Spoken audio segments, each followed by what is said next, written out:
और मुझे कोई कुछ नहीं बताता। आखिर वो मेरा भाई है, कोई पराया तो नहीं।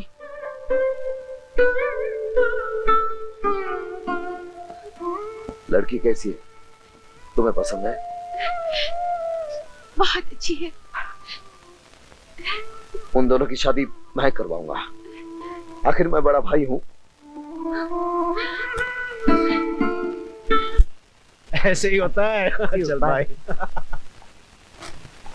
अरे अमर, ओए, तू इतने गुस्से में कहां जा रहा है? सेठ दौलत राम को भैया की बेइज्जती का जवाब दे। देखो, मुझे 25 लाख रुपए चाहिए, दे रहे हो या नहीं? नहीं, जो आदमी अपनी बात का पक्का नहीं, मैं उसके साथ कोई बिजनेस नहीं करता। पहले मुझे 2 करोड़ रुपए वापस करो, उसके बाद दूसरी बात करना। मैं कहीं भागा जा रहा हूं क्या? सब मिल जाएगा। 6 महीने से कह रहे हो कि सब मिल जाएगा, सब मिल जाएगा। अगर देखो 8 दिन के अंदर मेरा 2 करोड़ रुपए वापस नहीं मिला तो मैं तुम्हारा मकान, तुम्हारी जायदाद नीलाम करवा दूंगा और तुम्हें फुटपाथ पे लाके खड़ा कर दूंगा, समझे? रिलैक्स। लगता है अपनी बेटी का गुस्सा मुझ पर निकाल रहे हो।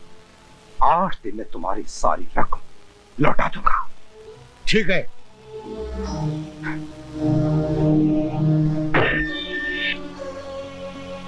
अरे अरे कौन हो आप लोग? आप लोग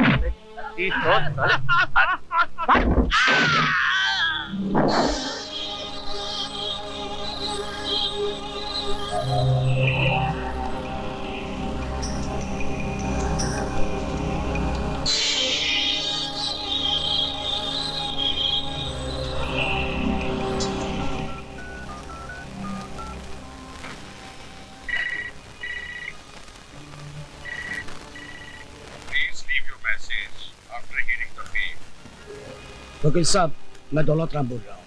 घर पे आते प्लीज मुझे कांटेक्ट कीजिएगा। अरे अरे, ये क्या कर रहे हो? क्या कहा था तुमने मेरे भाई से? उन्होंने मुझे तुम्हारी मालदार बेटी को अपने प्रेम जाल में फंसाने के लिए भेजा है ताकि मैं तुम्हारी ये दौलत हड़प कर सकूं। अरे थूकता हूं मैं तुम्हारी इस दौलत पर। तो जाओ, बाहर जाके थूको। यहाँ क्या करने आए हो? ये पूछने आया हूँ कि तुम्हारी हिम्मत कैसे हुई मेरे भाई का अपमान करने की। अपमान किया तो क्या हुआ? क्या कर लेगा तू? अपने भाई का अपमान करने वाले का मैं खून तक कर सकता हूँ। चाकू दिखा रहा है मुझे? धमकी दे रहा है तू? धमकी नहीं, चेतावनी दे रहा हूँ दौलत राम। कल सूरज डूबने से पहले अगर तूने मेरे भाई से माफी नहीं मांगी तो समझ लेना तेरी जिंदगी का सूरज हमेशा के लिए डूब गया।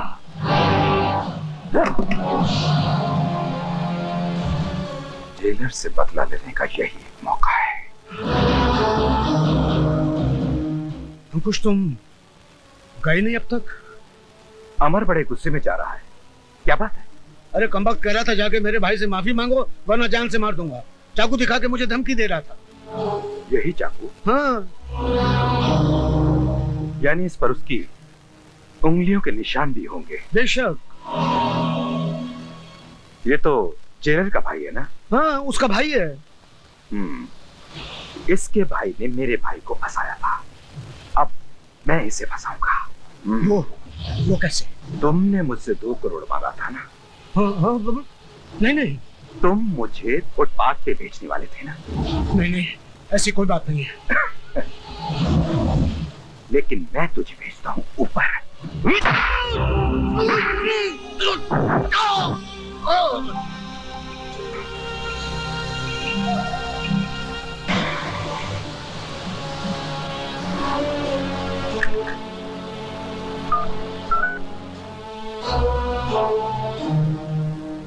पुलिस स्टेशन, अंकुश राज बोल रहा हूं। यहां दौलत राम का खून हो गया है, फौरन आ जाओ।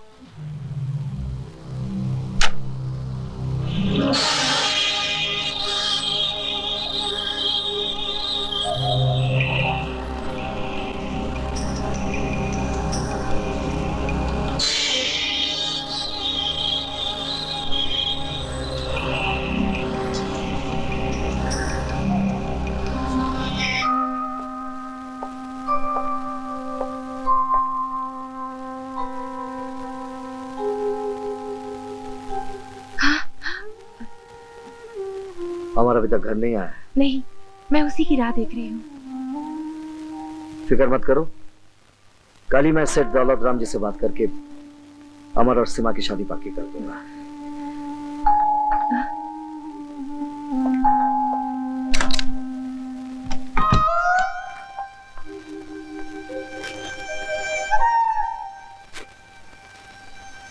सुनो,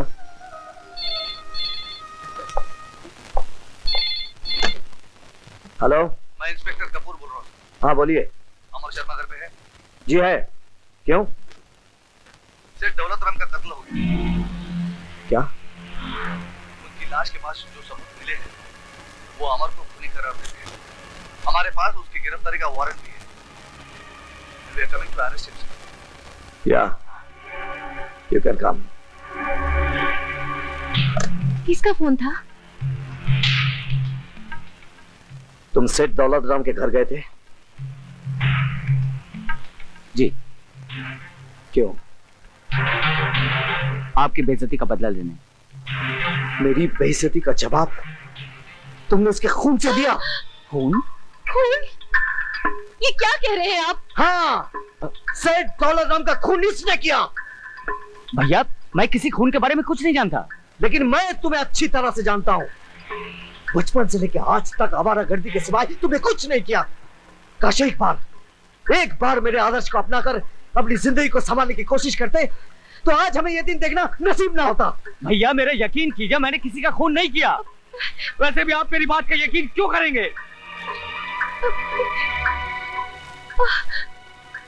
अरेस्ट हिम।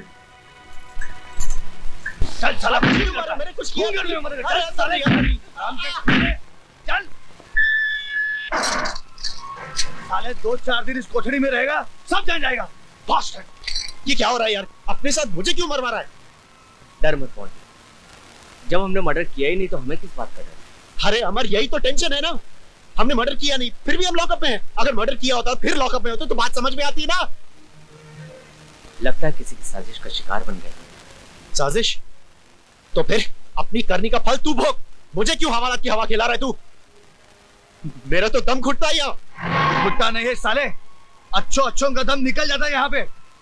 जिस दिन फांसी का फंदा तुम्हारे गले में होगा उस दिन समझोगे तुम।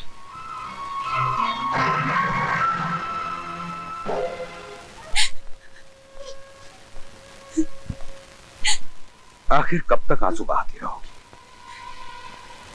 रोने से तुम्हारे डैडी तो तुम्हें वापस मिल नहीं जाएंगे। अमर डैडी का खून क्यों करेगा? दौलत की हवस। हाँ, दौलत की हवस में आकर अमर ने तुम्हारे डैडी का खून कर दिया। बस, अमर ने तुमसे प्यार नहीं किया, तुम्हारी दौलत से प्यार किया है, तुम्हारी बाप की दौलत से। डोंट वरी प्रिया, मैं अमर को छोड़ूंगा नहीं। मैं तुम्हारे साथ हूं। हाँ प्रिया।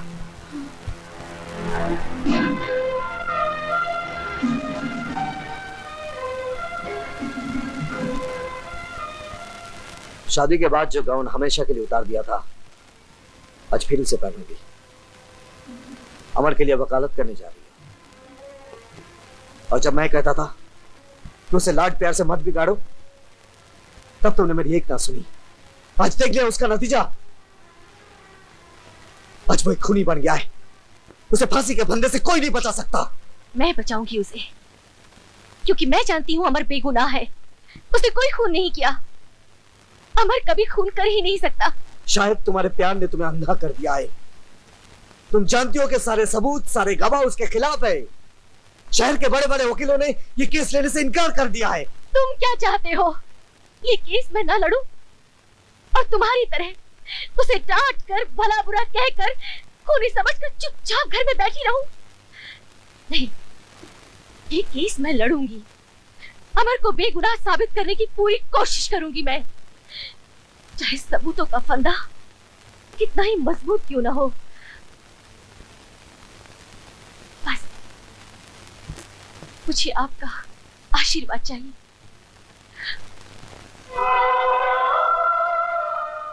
मेरा आशीर्वाद तो सदा तुम्हारे साथ है, पर क्या ये मेरे भाई को बचा सकेगा? योर ऑनर, सेठ दौलत राम के चौकीदार बहादुर सिंह ने अभी अभी बयान दिया कि वारदात की रात मुलजिम अमर कुमार बहुत ही गुस्से में अंदर जा रहा था और उसने ये भी सुना था कि मुलजिम अमर कुमार सेठ दौलत राम को जान से मार देने की धमकी दे रहा था। जिस छुरे से उनका खून हुआ, मुलजिम अमर कुमार की उंगलियों के निशान इस बात को साबित करते हैं कि सेठ दौलत राम का खून मुलजिम अमर कुमार ने ही किया। That's all, Your Honor. Mrs Sheela Sharma, आपको इस चौकीदार से कुछ पूछना है? Yes my lord. तुम सेठ दौलत राम के यहाँ कितने साल से हो? 3 साल से मैडम। क्या काम करते हो? चौकीदारी। सेठ जी का खून कहाँ हुआ था? उनके कमरे में। उनका कमरा गेट से कितनी दूरी पर है? सामने एक बड़ा गार्डन है, फासला 100 गज का होगा। अच्छा, जब अमर वहाँ आया था तो तुम क्या गेट पर थे? जी हाँ। और तुमने अमर को अंदर जाने दिया? जी नहीं, मैंने उन्हें रोकने की कोशिश की। वो बहुत गुस्से में थे, मुझे जोर से धक्का दिया और मैं जाके गेट से टकराया। उसके बाद मैं बेहोश हो गया और मुझे पता नहीं उसके बाद क्या हुआ। फिर तुम्हें पता कब लगा कि सेठ जी का खून हो गया है? जब मैं होश में आया तो वहाँ पुलिस मौजूद थी। यानी जब सेठ जी का खून हुआ तुम बेहोश थे? जी। दैट्स ऑल, तुम जा सकते हो। धन्यवाद। योर ऑनर, ये पॉइंट नोट किया जाए। अब मैं सब इंस्पेक्टर रविंद्र कपूर से कुछ पूछना चाहूंगी। Yes, granted.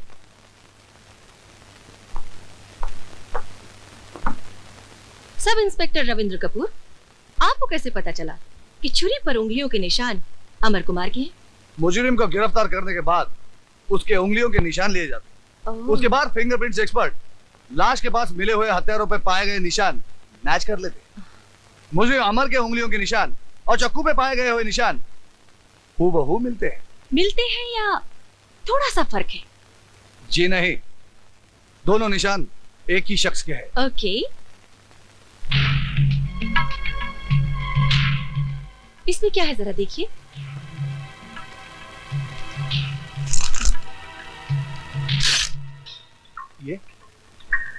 ये तो छुरा है। अब इस छुरे पर आपकी उंगलियों के निशान पड़ गए हैं। जी।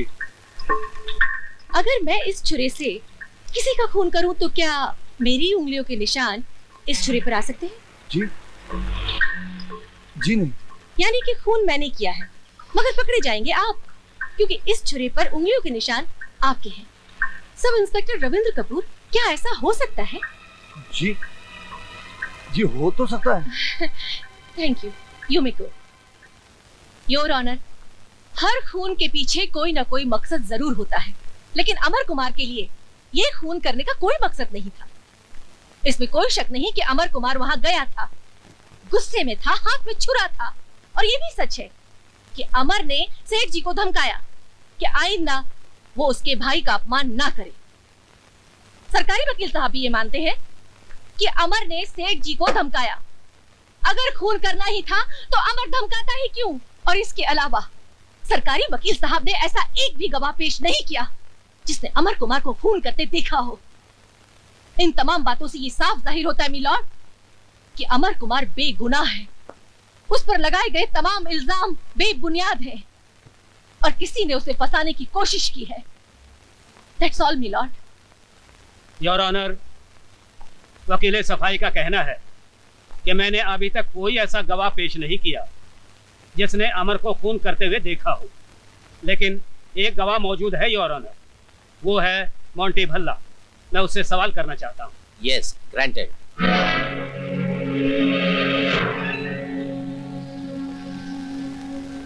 तुम्हारा नाम? मोंटी भल्ला। उस दिन जब अमर कुमार सेठ दौलत राम के घर गया था, जी, तुम कहाँ थे? मैं अमर के साथ ही था। वहाँ क्या हुआ? वहाँ अमर ने सेठ जी से कहा कि सेठ जी की बेटी प्रिया उसे प्यार करती है और उससे शादी करना चाहती है। फिर सेठ जी तो शादी के लिए राजी हो गए, लेकिन अमर प्रिया से शादी करने के लिए 20 लाख रुपए मांगने लगा। इसीलिए तो अमर ने प्रिया को अपने प्रेम जाल में फंसाया था। फिर सेठ जी ने साफ इनकार कर दिया। अमर को गुस्सा आ गया, उसने अपने हाथ में वो छुरा उठा लिया और सेठ जी को धमकाने लगा कि अगर उससे पैसे नहीं मिले तो वो सेठ जी का खून कर देगा। नहीं हो रहा, नहीं, ये सब झूठ है। ये झूठ बोल रहा है, ये झूठा है। Order order. उसके बाद क्या हुआ? उसके बाद सेठ जी और अमर के बीच में तू मैं शुरू। अमर गुस्से में पागलों की तरह चिल्लाने लगा और मैंने उसे मना करने की कोशिश की और मेरे मना करते करते अमर ने सेठ जी के पेट पे छुआ।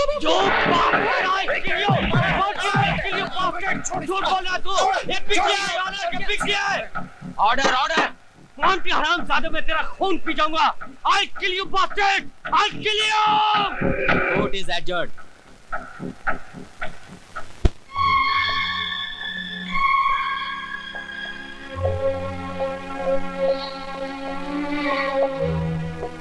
तुम्हारा नाम? जेलर साहब को मालूम। तुम्हारे बाप का नाम? ये भी जेलर साहब को मालूम। जेलर साहब को यह भी मालूम है कि तुम्हारा गुस्सा तुम्हारी नाक पर रखा रहता है, जिसकी वजह से आज तुम एक खूनी बनकर यहाँ खड़े हो। मैंने कोई खून नहीं किया जेलर साहब। मैं तो उससे सिर्फ यही पूछने गया था कि तुमने मेरे भाई का अपमान क्यों किया। हाँ, तुम्हें मेरी मान अपमान की बड़ी चिंता है ना। इतने सालों में बनाई हुई इज्जत एक मिनट में मिटा दी। मेरे माथे पर लिख दिया कि मैं खूनी का भाई हूं। मैं सच कहता हूं भैया, मैंने कोई खून नहीं किया। अरे बचपन से लेकर आज तक आपने मेरी किसी बात का विश्वास नहीं किया। जब एक बड़ा भाई एक छोटे भाई पर विश्वास न करे तो ये जनता की अदालत क्या विश्वास करेगी? तुम्हारे इस लेक्चर से कुछ नहीं होने वाला। सारे गवाह, सारे सबूत तुम्हारे खिलाफ है। अब सिर्फ भगवान ही तुम्हें बचा सकता है। ले जाओ इसे।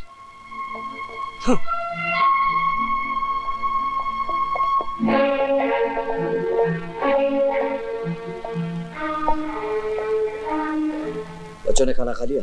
नहीं। क्यों?